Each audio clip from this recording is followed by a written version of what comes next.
Now on UK Health Radio, treat yourself to an upgrade. Pack away your low self-esteem. Leave behind that empty feeling. Stow your fears and doubts in the overhead locker. And go from stress to authentic success with Danielle Sachs.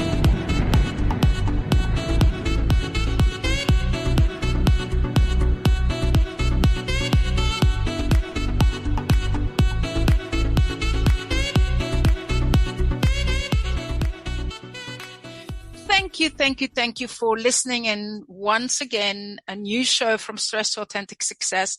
I'm Danielle Sachs, your host. And can you believe it? We are already in January 2023. And as I'm saying, 2023 is a year where I am determined, and it is my truly deepest intention to give you even more info, inspiration, motivation, tools, and strategies to shift out of your stress and to move into your journey of authentic success.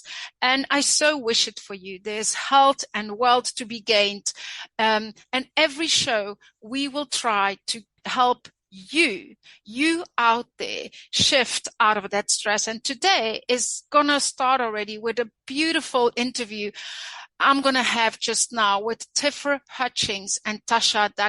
Now, Tiffer Hutchings is a qualified drama therapist working within the East London NHS Foundation Trust, but he is specialized in helping people with autism and learning disabilities.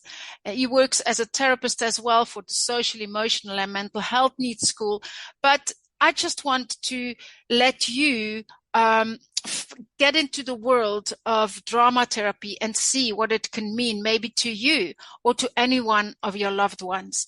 The same with Tasha. Tasha is an art psychotherapist also with the East London NHS Foundation Trust, and she has been really helping in mental health in every way. So I can't wait. These two people could be my children. So I am so pleased to speak to young adults who are already so passionate for what they do. And you can hear it, I'm sure, in this interview coming.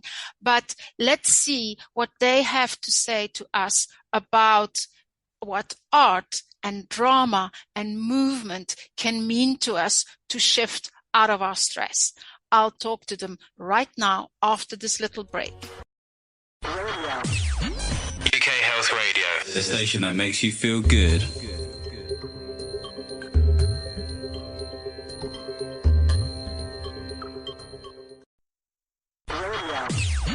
UK Health Radio, the station that makes you feel good.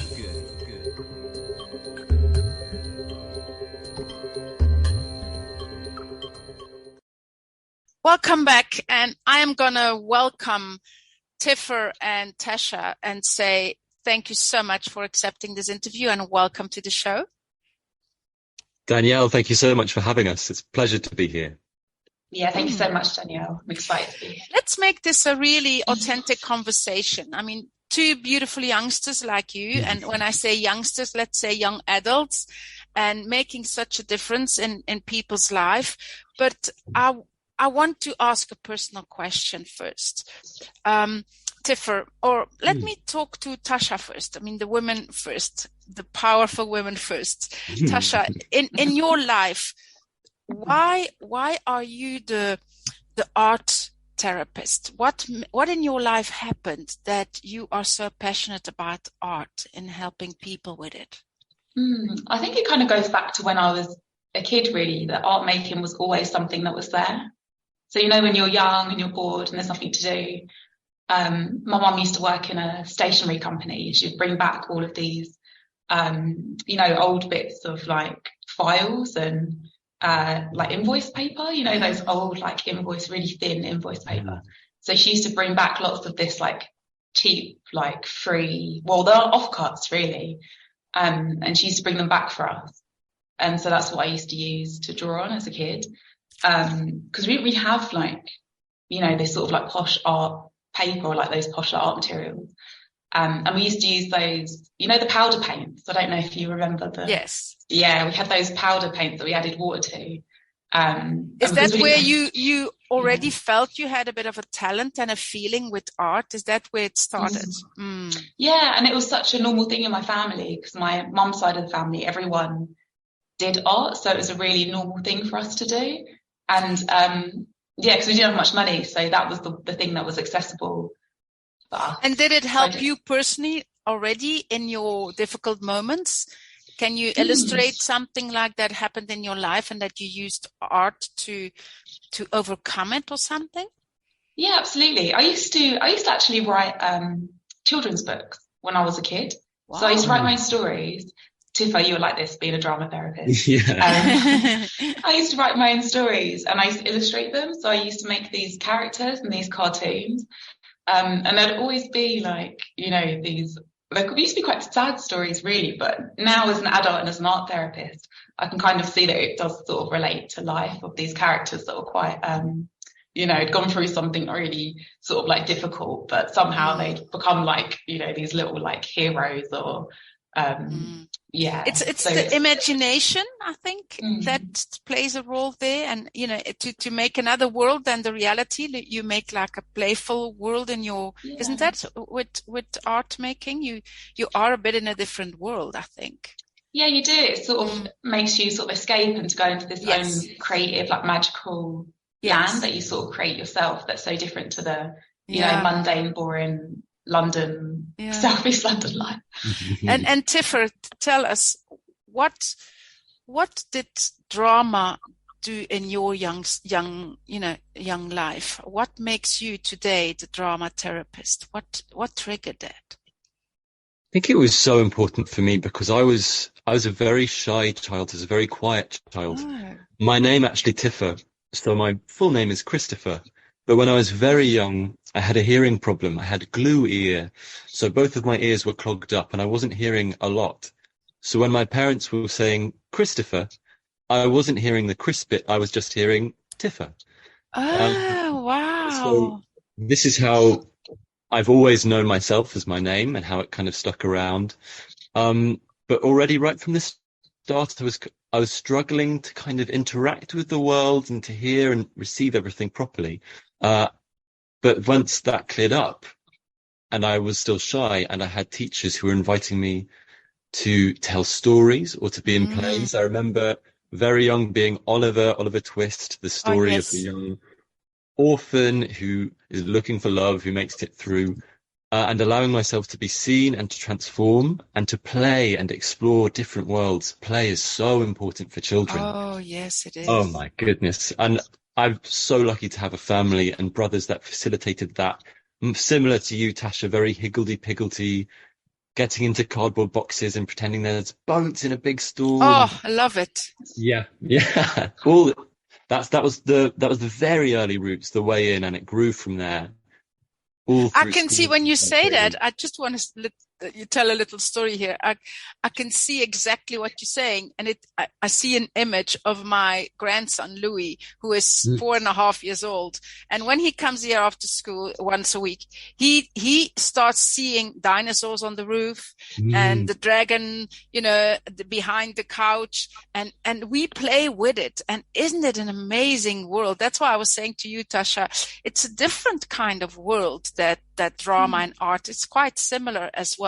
Now, let's go because let's talk about stress a little bit. And any one of you can answer this question. What would you say in your life has helped you to overcome stress? Is it the art and the drama? I think for me, absolutely. It's that kind of art making and because you can do anything to art materials. You can kind of get out your anger, your stress, happiness, and you can create something and use that process of art making. And it's something you can see afterwards. So it's something that's quite like internal. Those feelings are inside and then they can sort of come out and you can see it there and sort of have that distance from it because it's now. The fact that you've expressed it, you're saying, the fact that you've put it out on paper is that the process? Yes. Yeah, absolutely. Absolutely. It changes something, doesn't it? I think for me anyway, it changes something. For you, Tiffer? Absolutely similar. I mean, there's a difference. This is the beautiful difference between art and drama and movement. I use particularly movement as a form of stress relief. It's more ephemeral, though. You're not left with a product. If you're saying, maybe you've got a very simple movement practice, perhaps it's yoga, perhaps it's running, perhaps it's something more expressive like dance or like contact improvisation. Of course, the movement itself is stress relieving, but you're expressing emotions that can be held in the body. The body holds so much sometimes. It holds stress, it holds trauma. And when we move and when we express with our body, we also get distance with that. And we get to see it outside of ourselves a little bit. And then it's finished as well. It can be helpful to not have something as well, as much as it can be helpful to look at things and see them at distance as well. Wow. Thank you for the answers. I mean, that's beautiful. Now, what do you guys see in your patients? Because you have similar kind of patients. Tiffer, yours are more specialized, more the autism and the learning disabilities, if I understood well. Okay. That's right. That's exactly right. So how can you see that the art, the drama helps in your specialization in helping kids or youngsters, because it's mainly youngsters, hey, kids with their stress. How can you explain on that? So I think what's perhaps my favorite part of the work with drama and movement with my client groups, autism and learning disability, is that lots of my clients don't express themselves most effectively through talking. True. Some of them may be entirely nonverbal. Their learning disability might render them nonverbal. Some might not speak at all because they have selective mutism. So in certain environments, whilst they have the capacity for speech, they entirely withhold it, say in school. So talking therapy may not be the most effective thing or get you too far in that. But drama or movement, perhaps there's a character in a story or an arc in a story which represents perhaps something very difficult a child or a patient has been through, or perhaps it's more effective for someone who's got selective mutism to use movement exercises to express themselves and to go engage with the therapy through that when words aren't available. And that world is so beautiful, so Yeah, it's something special, Danielle. Honestly, it's the feeling of facilitating it is an absolute privilege, but it's such a deep and complex world beyond words. Yes. Because Tasha was talking about process, but it is actually really a process. I mean, stress, we all know that stress goes into our bodies, the trauma, whatever it is, it goes into our cells. So to express it is part of a huge process. It's paramount. It's how being in the world through the prism of autism and learning disabilities in particular, it's how that becomes bearable, I think. And again, as we were talking about in our early experiences, the ability to play is so important in being able to manage the stress of the world. And so that's something that we also try to stoke through the drama and the movement. Perhaps it's game playing, perhaps it's something in a group. Yes. But play, movement, non-verbal work, so important.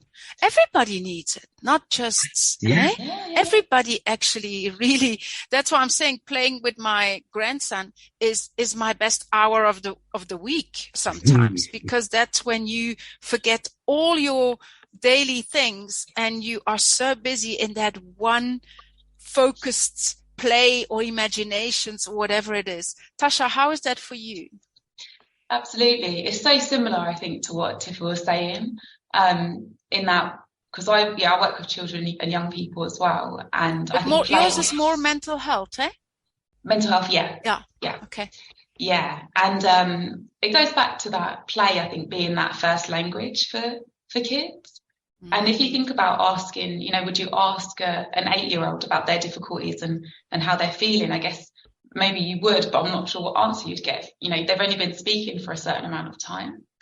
And I think, their brains are growing and processing. And I think when it comes to play, that's something that's so natural to kids. And I think the difference between, me being an art therapist and Tiffer with drama therapy, there might be slightly different outlets. It might look slightly differently, but actually kids are playing and we're trying to get them to be playful, and to meet them and to to have that common language that we Yes. both understand. Beautiful. Yeah. So do you have a story or something to tell us about what art did, or the drama did with a patient of yours, and what resulted at, and how is there a story that one of you can Tiffer, like a beautiful, just to illustrate on what it can do in their daily life and in our daily life, to be honest? I can talk about how, in particular, drama and movement help to manage stress in some students, for instance. So I obviously have to talk within the bounds of confidentiality, but of course, I can say that one person I was working with there at school, they struggled to bring this person down from when they became very agitated or very angry or upset. They couldn't figure out how, if they would ask them how you're feeling, very direct, very verbal, but couldn't get the way in, couldn't figure it out. And it was through movement work and through work with lots of different objects, paper and squishy balls and things like this, that we were able to figure out ways for this child to manage and express those emotions in a more safe way. It was that first meeting I remember so distinctly, in terms of, it wasn't a session, it was a check-in, but in terms of me offering different things, different objects, squishy balls, bits of paper, and she tore the paper into lots of little different bits of pieces, and then we turned it into snow, and we made a wish with paper. And in this way, these kind of objects transform from the mundane into something magical. The action itself is kind of stress relieving, but then it also transforms into something dramatic, into a dramatic reality, which is distanced. And this was something really helpful for that person I was working with. Wow, beautiful illustration. Tasha, any example? That sounds so lovely, Tiffer. I'm just imagining it now, like the snow. Yeah, I was thinking about a young person that I worked with, actually, who was only about 7 years old. And it was similar to your what you're saying, Tiffer, that someone who, was quite misunderstood and, being quite like naughty, I guess. I use that with inverted commas, at school, and acting out in different ways. So actually he was really quite tricky to kind of like to meet him, or to meet his needs. So he came to art therapy, and again, he was just able to express himself, like using the art materials and creating. Actually, he would create a lot of stories and art that would get destroyed, and he could really get his anger out and use that process and use that language, actually, because before he couldn't use that language. So all of his difficulties would be expressed through, I don't know, throwing chairs in school or in class or like things like this. So he was able to sort of channel his feelings, but through the art making and through the art materials in our sessions. And he was actually able to really, he was a little artist, really, because he took on this art making at home as well. And so it was something that his mum used to do with him if things were quite challenging at home. So it didn't just sort of stay within the therapy, once a week, this isolated therapy where they come into a clinic or, then they go out into the world. Like, he was able to sort of do that at home. And even after I worked with him, it was from this school, and his mum used to show me pictures of his artwork. Even like months later, she would be so excited and she'd say, look what he made and look what he created. So for art therapy, I think for him, this isn't the way with everybody, but it's quite a nice story, because for him, it sort of started his artist, career. It really sort of triggered something in him in a really positive way of like, he can create this stuff and create this artwork, and he loved it and he was so proud of it. And then he sort of saw other people being proud of it as well. So he found his own. It's the confidence and the self-esteem that grows. Yeah, beautiful. It was so nice. It was so nice. So maybe he becomes, that's how, a little bit like, not your story, but he might become an artist or an art therapist, or because you've given him that passion for creating something, and that that makes such a difference in somebody's life. When you have a passion, when you have something you can focus on, instead of the negativity and all the problems and the challenges, you can focus on on what you create and what you can do well, and what is that also something that art and drama has as a result, that people are more confident and more, the self-image and the self-esteem is stronger? I think sometimes it can really, be like that for some people. But I think also, art making and telling stories can be really difficult for some people. And it can be a really hard journey. But I guess, our purpose as therapists is to try to guide them, to be alongside them as well, at whatever that looks like, at their own pace as well. Yeah, I think the important thing is that the creativity, the drama, the art can be the language through which these really difficult things are acknowledged and they are looked at. So these things which are causing stress are not pushed to the side or ignored, but really worked through and held in a way that is comfortable for the client. I think I often say that the beautiful thing about the arts therapies is that they have an indirectness which is less confrontational than usual talking therapies. Yes. If you ask someone, how are you feeling? Even if you ask me that question, sometimes I'm like, oh, I don't really know. And we've got these big brushstroke words like I'm sad or I'm angry. But a gesture and a sound or a little painting, a little piece of clay can be so much more specific and so much more expressive and so much more comfortable for someone who might not like to even be looked at, someone who may not even speak. So I think the beauty in the arts therapies is that we are providing and facilitating the language for this expression, which can absolutely build self-confidence, but is also a really important expression of those difficult feelings. Yeah, and in processing trauma, for example, like I remember that, and I'm a physiotherapist from education, and I remember that once there was a woman who told me that her child had gone to art therapy to learn, to draw and to create and to, like you guys are doing.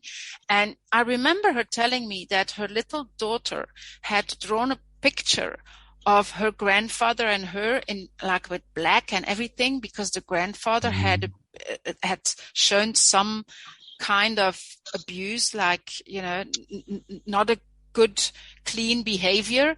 And the child had been able to tell this through the drawing. And isn't that what happens in your practices, that you see sometimes things that are going on at home, that the child can express the trauma that they are actually living? They would never talk about it, but they would draw it or create it in a different way, or express it in a play or something. Is that correct? Absolutely. And also I think some people may not know as well. They may not know that that's something that might not be okay or not be right, but it might be something that is difficult for them, it doesn't sit well with them, and it comes out through the art making or the play or the movement. And then that can be something that's explored in that session between you. But or it could be something that they know that they might want to talk about but can't quite find the words as well. I just want to say it because I did recently a show on domestic abuse. And I think when you see the children, I think art therapy, drama therapy is such a beautiful way to give them the chance to express what's going on at home. Tiffer. Yeah, it's such an important moment and such an important part of our training when a young person or a patient is making a disclosure through the art form. They're not telling you directly. So I'm thinking of an image I encountered recently from a client where they had drawn a black and white room, which they described as being in the middle of nowhere. And outside is the void. Outside is nothing. All the paintings have blank faces. Oh, yeah, I see. There's a fridge, which sometimes gives good food 50% of the times, and 50% of the time gives bad food. And this is such a complex image, and it's such a complex thing that is being expressed from the child here. What is this loneliness? Is this a sense of abandonment, a sense of not being able to connect with others in the world, an expression of some of the autism, some of that experience of seeing the world through the autistic prism? Yes. It's so it's indirect again, and it's hidden in the artwork. But it's our job not always to analyze or to gather information, but to be aware of when those things are being expressed. Yeah, and you're getting to kind of see parts of their inner world. Yes. I think you're kind of getting that privilege, like you were saying before, Tiffer, of you can see some of, of their sort of like brains ticking over, or you can kind of see their inner world that I think through words isn't always possible. Amazing. Now, let's go into what tip, is there a tip or an advice? Imagine that the listener here, wherever he or she is listening from, anywhere in the world, has either a family member, maybe themselves, maybe somebody, a colleague, or who is in a really stuck situation. It doesn't have to be autism. Maybe one of the children is autistic. Maybe it's somebody with mental health problems. What would you, with your experience in art and drama, what would you say for anyone listening here is a good tip or advice, number one advice or tip to give from the art and the drama side to get out of the stress, or to approach that stress or shift out of it? I would say, number one, listen to your body. Your body will be telling you, if you can't identify the feeling in your mind, what is your body telling you? Do check in with yourself. Do a scan from the top of your head to the bottom of your toes. Where are you tense? It can be in unexpected places. There's the classic places. It can be in the jaw or in the shoulders, where all the commuting stress is. But it can be in funny places as well. What's in the tummy? What's in the hands or in your toes? And you don't have to analyze or figure out or be like, this means this. But check in with the body and see where you're holding tension. And then simply, you can rub your hands together, generate some warmth and place it there. It's an act of kindness towards yourself symbolically, but as well as can be physical release. The body is always holding stress and difficult things and traumas, and you need to pay attention to it and listen. It's trying to communicate and tell you things. So yeah, keep an ear out for it would be my tip. Beautiful. Yours, Tasha? Oh, well, I have to follow that now. That's great advice. I think I'm going to do that after this. I would say to play, to take a moment to play, and whatever that might look like for you. So for me, because, I'm an artist by background, so for me that would be, getting some pens or pencils or clay and just taking a moment to just make whatever that might look like, to play around, to do some doodles, some squiggles. But for anyone, that could be, if you're into music, you might want to, create a little tune, like get some pens, pencils on the desk, or it could literally be anything. But I think to take a few minutes, 5 minutes out of your day and play. It might be putting some music on, jumping around the room, but just find what that play is to you and express it.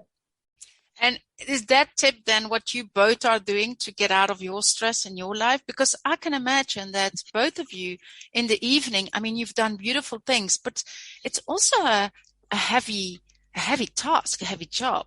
How do you deal with that? Well, a really important thing that we have to do as therapists is have boundaries around our work. A really important part of the session and my work is the bridge out. What's the bridge out of that work?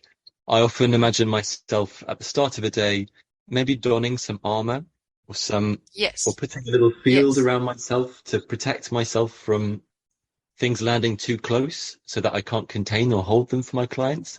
And at the end of the day, it's very often a brushing off, or the kind of physically working with the body and brushing off anything that may have landed a bit too close, anything that's uncomfortable, removing those hooks, literally going through those physical actions. It's a really important way for me to bridge out of my work. And then indeed, Tasha, dancing in my kitchen. Well done. Yeah, getting Lizzo on and going for my life. Yeah.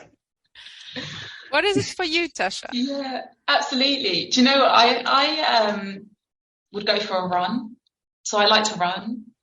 And I think that can really kind of, like we've been saying today, to have that connection with your body and to feel that shift and to feel tired, to feel physically tired. Because I think sometimes, we can all feel emotionally tired from the day, a busy work day. But I think it's important as well for your body to, for you to get a bit puffed out, however uncomfortable that might feel, but to get a bit puffed out, sweat, have a nice shower afterwards, and then feel quite tired. And then to feel your body recover again, I think can feel so nice. Yeah. I'm asking that question because, of course, I'm a therapist as well. And as I said, as a physiotherapist, I was working physically, massaging them, doing manipulations, etc., in the body. And we never learned in our physiotherapy studies, we never learned to set those boundaries, to distance ourselves from. So and I'm a highly sensitive person, and I could actually at night sometimes feel the things that the patients were feeling because I was in their aura. I was actually really working on them. So it's been since I've been doing the mental health and the coaching and the stress, and I've learned to actually set those boundaries, because I became ill through picking all the negativity from other people. So I think it's so important for our own stress management to do that kind of thing. So thank you for that answer. Now, is there anything you guys would like to add to finish off, because time goes quickly, but is there anything you would like to add, like a quote you live by or something that you would like to say to the listener if they are in a situation of that you guys can help with or something? Do you know what? I would actually say that I think with the creative therapies in particular, people might feel like they have to be good at it. So to do art therapy, they might think you have to be good at it. Or to do drama therapy, you might have to be a great storyteller or a great, or dance movement, you have to be a great dancer or a great musician for music therapy, but that isn't the case at all. So I think, during this conversation to sort of encourage people to, to pick up a pen or to, to move around. You don't have to be traditionally good at that. You just need to be able to give it a try. And I think most people will be able to give it a try. And to be kind to themselves during that process as well, that it doesn't have to be this unbelievable art masterpiece, because that isn't what it's about. It's about expressing yourself. That's definitely one for the perfectionists out there. If you are a perfectionist and you think, but I can't do that. I mean, my neighbor does it 10 times better than I do, so I won't do it. That's the kind of thing. That's maybe just a reason to do it, that you think you're not good at it. And that you might actually be surprised of what comes out of yourself. Because if you've never done it because you think you're not good enough at it, you might be surprised when you start doing it, how wonderful it is and what it does into your body and into your mind, isn't it? You froze for a second then. Oh, okay. Then that's not meant to be heard by you guys. So Tiffer, anything you want to add to anyone listening here today?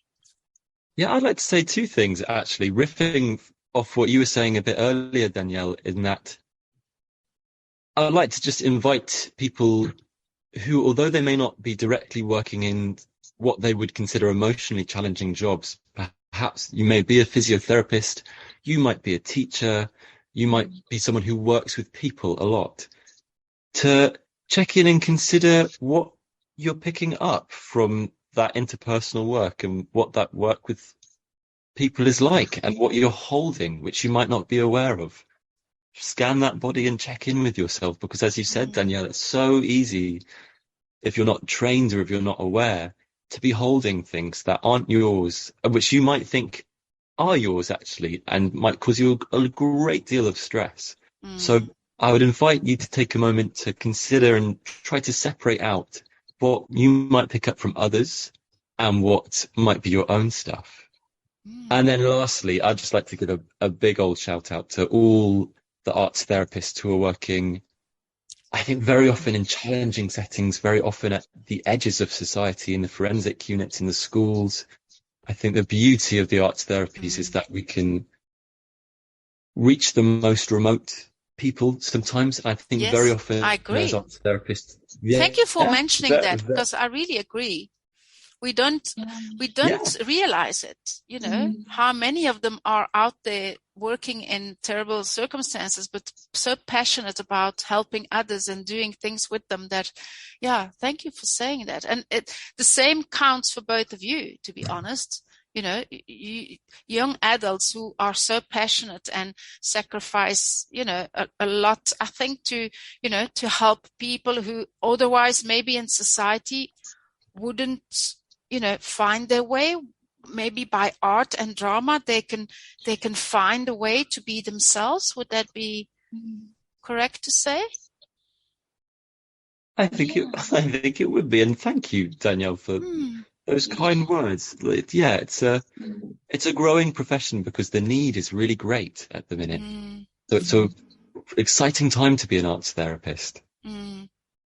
Yeah, and Tasha, it's not just for children and youngsters and people with problems, it's not just, it's for every single one of us. And I think that might be a beautiful thing to say as well today, that if you are feeling stuck now, take a pen and a paper, start drawing, or go out as Tiffer was saying, and do some movements or a body scan or anything. But really, this is such a beautiful way to actually shift out of your stress.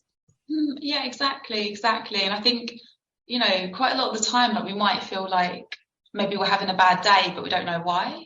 Or we might feel a bit stressed, but we're not sure why. So even doing something like going for a walk, going for a walk around the block or in the woods or wherever that might be, and just noticing, taking a look around.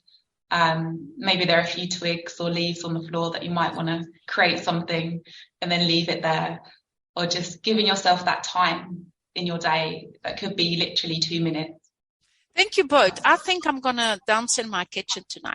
What do you think, Tiffer? Yeah, me too. I definitely. love it. I often do it in the bathroom, not in the kitchen. But I'll change environment, and maybe that will switch it up. Yeah. Thank you both so much for this interview. I will play a little music and then come back to the audience just now.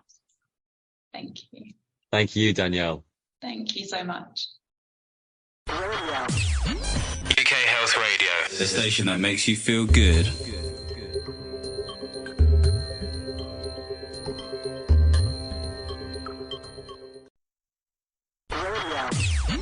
UK Health Radio, the station that makes you feel good.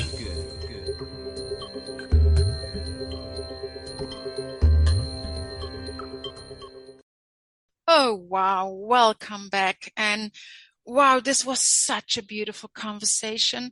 I am so pleased that we talked about everything that can help you, your loved ones, your colleagues, the youngsters, the grandchildren, the children, anyone around you. Isn't it beautiful? First of all, let me make a little summary. Isn't it beautiful and interesting how we often meet our passion and mission already in our younger years? Look at Tiffer and Tasha, how in their family, in their youngest years already, they met their own passion and purpose. And today they are helping to make the world a better place in their own unique way through art and drama and movement therapy.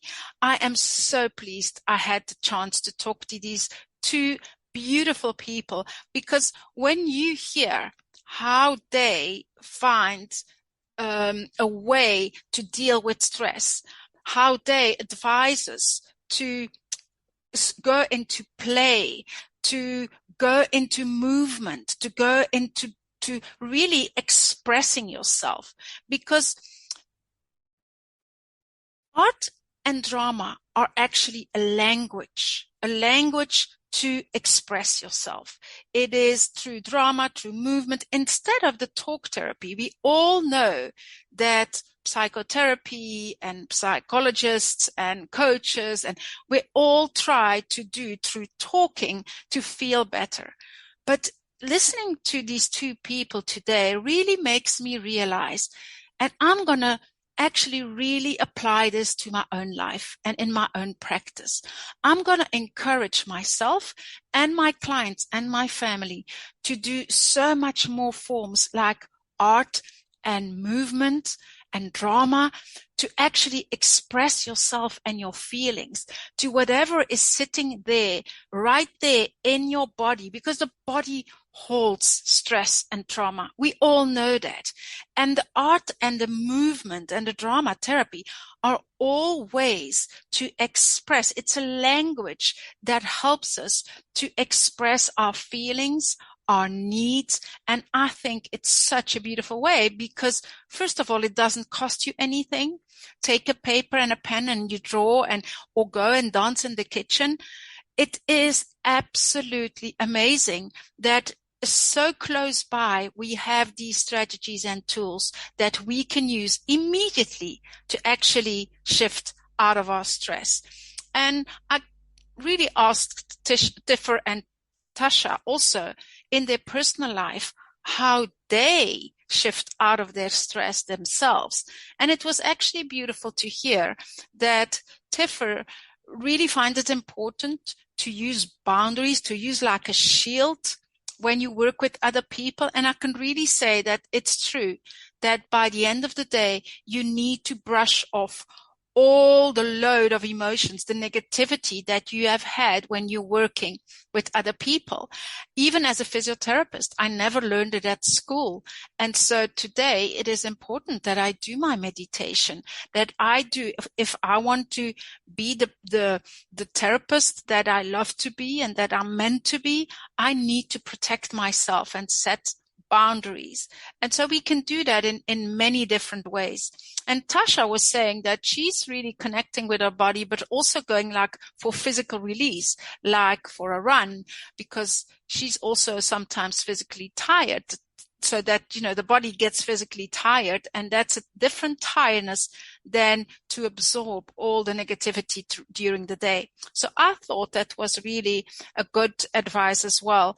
Now, isn't it true that these are important times in our society, in our global economy, in our global social life, in our global climate life, in our global anything that is happening out there in this global world, in this really a place where our planet, where it is so important to be human, to be alive, to feel human and alive. And I think art, drama, and movement, when I hear these young adults speak today, I think that I have myself maybe forgotten a little bit what this can mean to us. So exciting times to do art and drama, to use this language to express yourself in any way. I can only advise it to you to do it.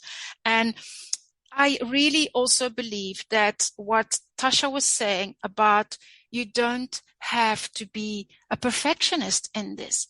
You can just be yourself, express yourself. It is so relieving. It's a stress relief to get those feelings out, whatever way you choose. If you prefer to paint, to draw, to make an artwork, whatever it looks like. If you prefer to move, to dance in your kitchen, or to go for a run, or to dance and really do a classy ballet performance, whatever it is for you, whether you do it on a local level, on a national level, on an international level, just in your home, it's all fine, because art and drama and movement really can help you shift out of your stress. That's what we heard today. And I cannot thank these two young adults, Tiffer and Tasha, again. Thank you so much for this lovely conversation. And I hope that you out there are inspired to do something this week, even today, maybe tomorrow. Please do not postpone it. Try to express yourself non-verbally in a different way today or tomorrow, so that you have brought out these feelings that have been maybe there for quite a while. I'm here for you. If you need me in any way, contact me at danielle@daniellesachs.com, and I'm here to listen. But for the meantime, I will talk to you next week. Bye-bye for now.